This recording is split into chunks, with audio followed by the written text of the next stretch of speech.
कल तक जितनी भी हेडिंग हुई थी, अब जो टॉपिक है वो है factors affecting resistance of a conductor. Factors affecting resistance of a conductor, ठीक है। इसका मतलब ये हुआ factors affecting resistance of a conductor का कि जो वायर है उसकी रेजिस्टेंस कब ज्यादा होगी कब कम होगी, क्या क्या फैक्टर्स हैं जिसपे वायर की रेजिस्टेंस डिपेंड करती है, ठीक है। पहला फैक्टर जो है वो ये है resistance is directly proportional to the length of the conductor. Resistance जो होगी वो डायरेक्टली प्रोपोर्शनल होगी वायर के लेंथ के। डायरेक्टली का मतलब एक क्वांटिटी बढ़ेगी तो दूसरी क्वांटिटी भी इंक्रीज करेगी, एक क्वांटिटी कम होगी तो दूसरी क्वांटिटी भी इंक्रीज होगी। जी सर।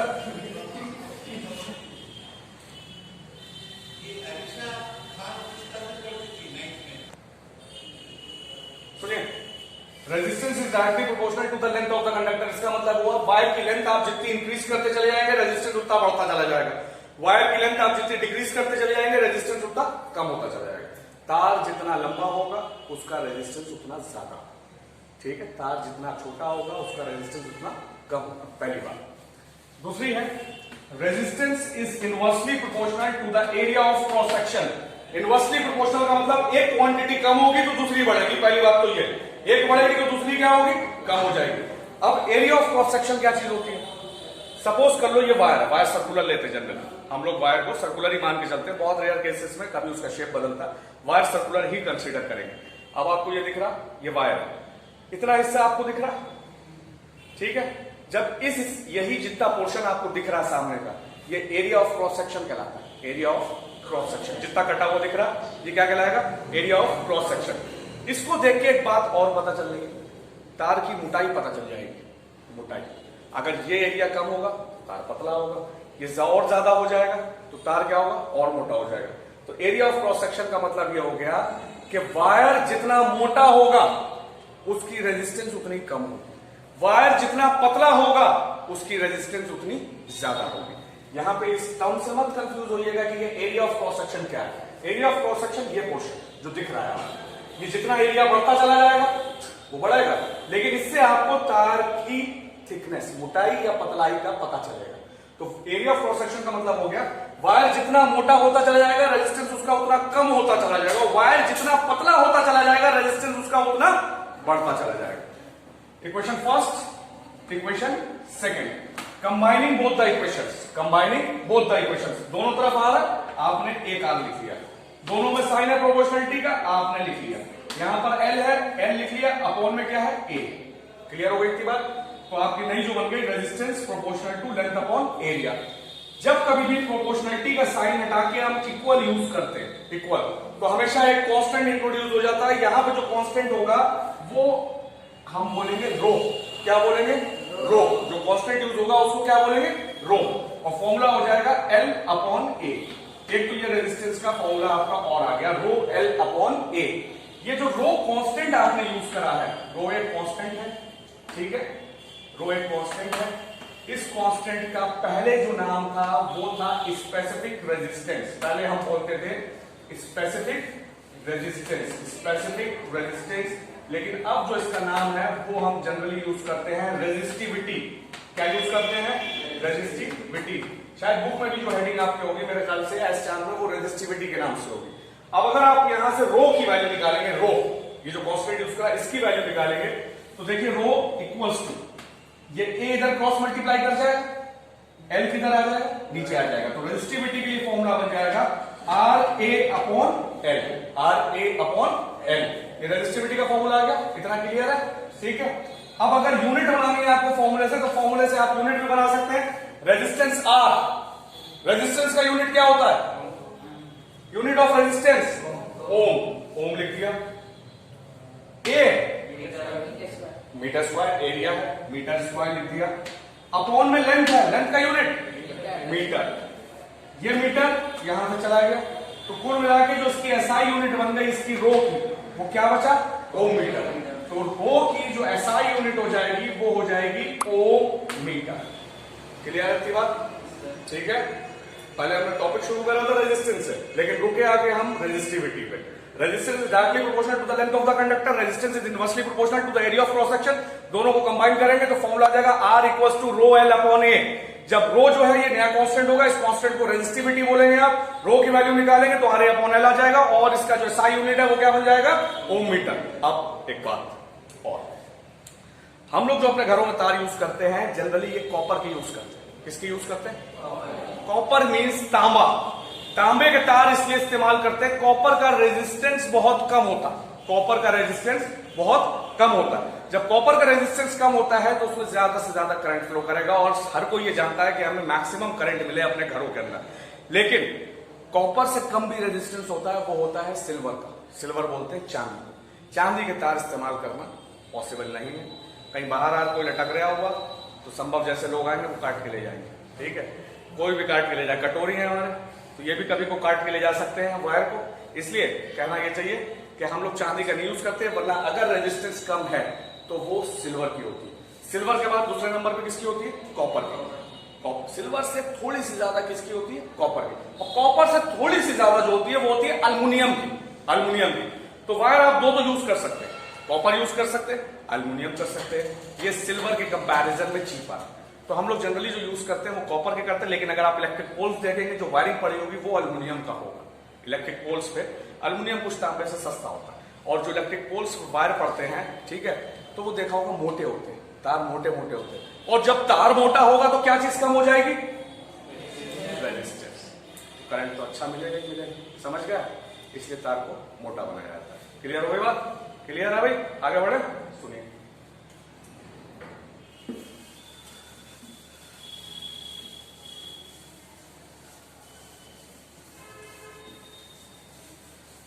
इसके बाद जो टॉपिक है, इसमें याद है टॉपिक अगला power, electric power. Electric power, ठीक है। डेफिनेशन सिंपली, जैसे पावर के आपने 9 में पढ़ी थी, वहां पे रेट ऑफ डूइंग वर्क होता है। यहां पे आप कह सकते हैं rate of electric work done. Rate of electric work done is called electric power.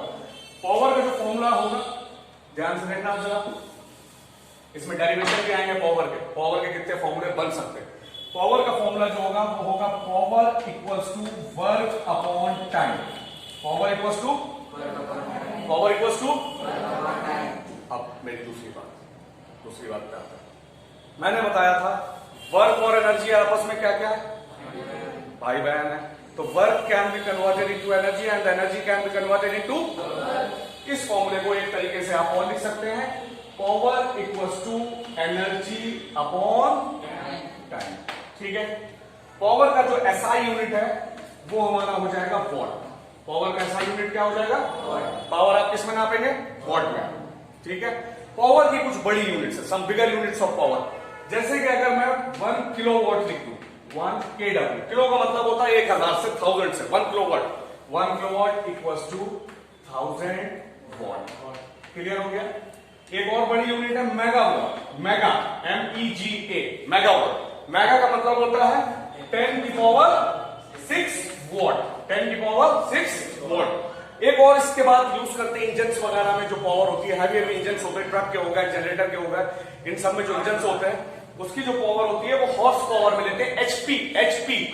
जैसे ये तो गाड़ियां हमारी स्प्लेंडर वगैरह हो गई, इसकी छोटे छोटे इंजन होते हैं। लेकिन जो बड़े बड़े इंजन होते हैं, जैसे एक हैवी बाइक आप लोग चलाते हैं बुलेट का जो इंजन होता है वो हॉर्स पावर में होता है। ध्यान रखिएगा इस बात को, पता वो आपको वॉट बन जाएगा, आप कन्वर्ट कर सकते हैं। तो इसके लिए एक और यूनिट है HP का मतलब horse power. 1 horse power equals to 746 watt. 746 watt. Clear हो गई बात? तो पहला फॉर्मूला हो गया पावर का, power equals to work upon time. उसके बाद मैंने आपको एसआई यूनिट बता दिया पावर का एसआई यूनिट हो गया watt. Some bigger units of power are kilowatt, megawatt and horse power. 1 kilowatt equals to 10⁻³ watt कह सकते हैं या 1000 वॉट कह सकते हैं। किलो का मतलब 10⁻³ भी लिख सकते हैं और 1000 भी लिख सकते हैं। दूसरा आ जाएगा 1 megawatt equals to 10⁻6 watt. 1 megawatt equals to 10⁻6 watt. उसके बाद horse power. 1 horse power equals to 746 watt. कहीं कहीं पे न्यूमेरिकल में नहीं गिवन है, तो आप 746 यूज कर लेंगे, ठीक है। और कहीं कहीं पे 746 को 750 भी लेंगे, 746 को और क्या ले लेते हैं 750। सुनिए, पावर का फॉर्मूला क्या हो गया, वर्क अपॉन टाइम।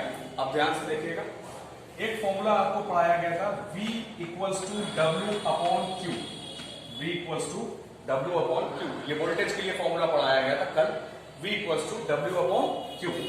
यहां से अगर आप W की वैल्यू निकालेंगे तो Q इधर क्रॉस मल्टीप्लाई कर जाएगा, ठीक है। तो जब आप W की वैल्यू निकालेंगे तो W की वैल्यू आ जाएगी V इंटू Q, आ गए, ठीक, इतना छोड़ दो।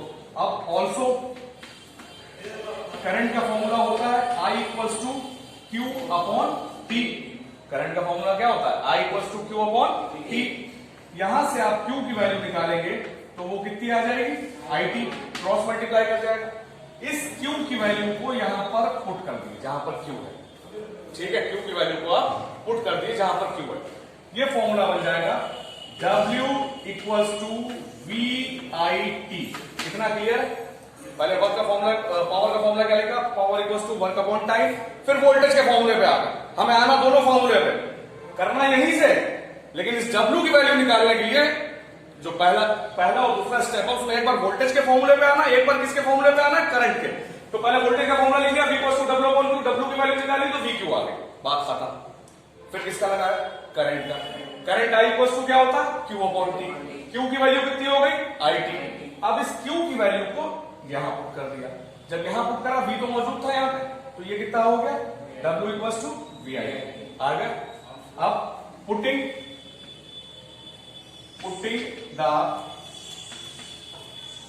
the above value in first, यहां पर पुट करेंगे putting the above value in first। जब पहली इक्वेशन में आप वैल्यू पुट करेंगे, ठीक है, तो पावर का फॉर्मूला बन जाएगा VIT। W की जगह पे क्या आ जाएगा भाई, W है ऊपर, यहां पे W की तो वैल्यू आपने निकाली, W किसकी बराबर आया था, तो ऊपर आ गया VIT, अपॉन में क्या आ गया T, T से T जाते रहे।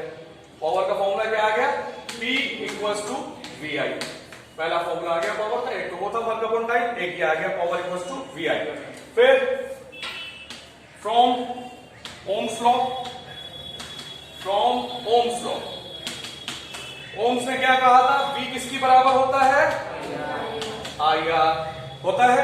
इस V की वैल्यू को अब इसमें डाल दो, एक और फॉर्मूला मिल जाएगा भाई, एक I तो यहां पर है और IR, तो I इंटू I कितना हो गया, I स्क्वायर R।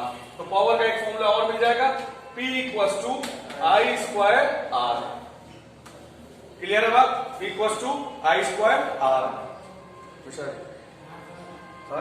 पक्का, आगे अगेन फ्रॉम ओम्स लॉ, फिर से ओम्स लॉ की बात करते हैं, अगेन फ्रॉम ओम्स लॉ दोबारा से। तो ओम्स लॉ से I की वैल्यू जो होती है वो V अपॉन R की बराबर होती है। I किसकी बराबर है, अब यहां पर I है, इसको रिप्लेस कर दो, लेकिन यहां पर I का क्या है, स्क्वायर है, तो V अपॉन R का भी क्या हो जाएगा, स्क्वायर हो जाएगा।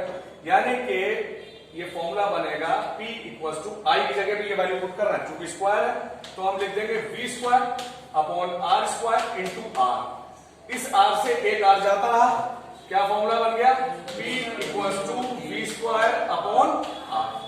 सारे फॉर्मूले आ गए पावर के, ठीक है। फिर से सुन लीजिए, पावर का जो पहला फॉर्मूला था वो वर्क अपॉन टाइम था, वर्क अपॉन टाइम के बाद वोल्टेज का फॉर्मूला अप्लाई करा, V equals to W upon Q, वहां से W की वैल्यू निकाल ली, V इंटू Q आ गई, बात खत्म। फिर करंट का फॉर्मूला लगाया, I equals to Q upon T, Q upon T, यहां से किसकी वैल्यू निकाली, Q की, IT आ गया। अब इस वाले फॉर्मूले में वर्क वाले में पुट कर दिया, तो वर्क की वैल्यू फाइनली VIT आ गई। अब इस वर्क की जो वैल्यू थी, जो सबसे शुरू का फॉर्मूला था, वहां पुट कर दिया, ठीक है। तो P equals to VIT upon T, T से T कैंसिल हो गया, पावर का फॉर्मूला क्या बन गया, VIT। फिर ओम्स लॉ अप्लाई करा, from Ohm's law V equals to put कर दो, क्या फॉर्मूला मिल गया, I स्क्वायर R। फिर I को रिप्लेस करना, अब I को सब्स्टिट्यूट करेंगे I की वैल्यू को, तो V square upon R square कर दिया, ऊपर वाला एक नीचे वाले से कट गया, क्या बचा formula, V square upon R। ये सारे फॉर्मूले इसलिए बताए गए क्योंकि जो आपको इस चैप्टर में न्यूमेरिकल मिलेंगे किसी में कोई वैल्यू दे रखी होगी, किसी में कोई वैल्यू दे रखी होगी। तो आपको ये फॉर्मूला लर्न होने चाहिए, आपको वही सोचना पड़ेगा कि हम कौन सा फॉर्मूला अप्लाई करें जिससे हमें आंसर मिले। ठीक है भैया, और क्लियर, आगे बढ़े।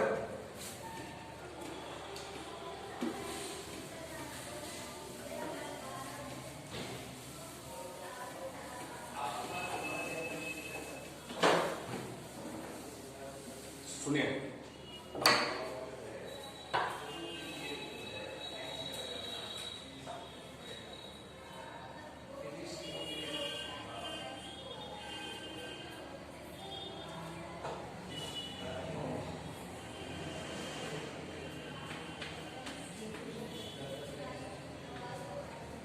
heating effect of current। heating effect of current क्या है? whenever the current flows through an electrical appliance, किसी भी इलेक्ट्रिकल अप्लायंस में जब करंट फ्लो करता है तो वो हीट प्रोड्यूस करता है। This effect is known as heating effect of current, just like electric iron. Electric iron होती है, जब उसमें करंट जाता है तो आयरन नीचे से गर्म हो जाती है, हीटिंग इफेक्ट ऑफ करंट। पानी गर्म करते हो काय में करते हो? नहाने के लिए। गीजर में कोई चूल्हा हो, वो तो भट्टी तो लगी हुई नहीं है, करंट ही तो जा रहा उसके अंदर। अल्लाह करंट जा रहा उसके अंदर, जब करंट उसके अंदर जा रहा तो वही हीट उसके एलिमेंट को हीट कर रहा है। तो कुल मिला के बात ये जो एग्जाम्पल दो बताया मैंने, गीजर का और इसका कहने का मतलब ये है, गिर जाएगा। इसके कहने का मतलब ये है कि whenever the current flows through an electrical appliance it produces heat। जब कभी भी इलेक्ट्रिकल अप्लायंस में करंट फ्लो करेगा तो वो हीट प्रोड्यूस करेगा। क्लियर हो गई? इसके लिए जो फॉर्मूला है हीटिंग इफेक्ट ऑफ करंट के लिए, H equals to I square R T. H equals to I square R T. I current हो गया, आर रेजिस्टेंस हो गया, टी टाइम है, टेम्परेचर नहीं है। टी क्या है? टेम्परेचर नहीं है, कंफ्यूज ना हो। अब हीट का फॉर्मूला है। अब ये बता सकता है कोई कि हीट का यूनिट क्या होगा? Very good. Heat is the form of, और किसी भी किस्म की एनर्जी हो यूनिट क्या होगा? तो heat is the form of energy, तो यहां पर यूनिट क्या आ जाएगा? जूल। क्लियर है बात? आगे बढ़े। ठीक, ये बताओ राजा राम मोहन राय इस टर्म को क्या बोलेंगे? फॉर्मूला वही है, एच को टी इधर ले लिया तो अपॉन में आ जाएगा। फॉर्मूला वही है, इसको बोलेंगे एच अपॉन टी।